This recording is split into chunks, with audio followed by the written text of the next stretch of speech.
Benvenuti tifosi del Napoli. Lasciate un like al video e iscrivetevi al canale per rimanere aggiornati sulle ultime notizie del Napoli. Grazie.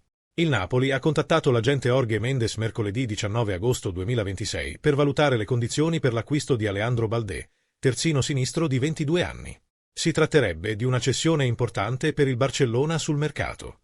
Secondo Fabrizio Romano, il Napoli intende finalizzare l'acquisto di un terzino sinistro negli ultimi 10 giorni di mercato, dopo il rifiuto del Newcastle di Luis Hall, e sta valutando la possibilità di un trasferimento al Barcellona. La richiesta del Napoli arriva dopo l'annuncio ufficiale del ritorno a titolo definitivo di Joao Cancelo al Barcellona, con un contratto fino al 2029.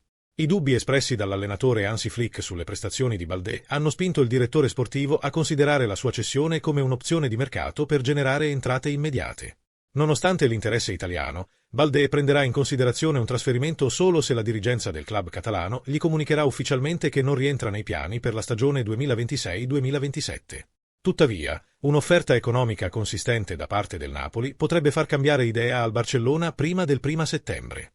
La visita di Mendes a Barcellona è servita a finalizzare il trasferimento di Cancelo e a risolvere la situazione di Baldé, oltre che a discutere della possibile partenza di Marc Casadò.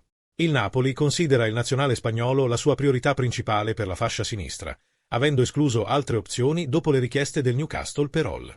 Il Barcellona valuterà l'offerta del club italiano in base al tetto di spesa per la rosa stabilito dalla Liga.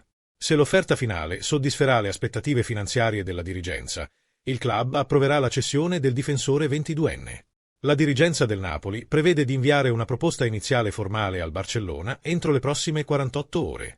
Durante questo incontro virtuale, la dirigenza del club partenopeo finalizzerà le clausole contrattuali, sia fisse che variabili, nel tentativo di raggiungere un accordo con Baldé sui termini personali prima del weekend.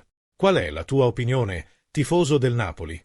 Metti un like al video e iscriviti al canale. Forza Napoli sempre!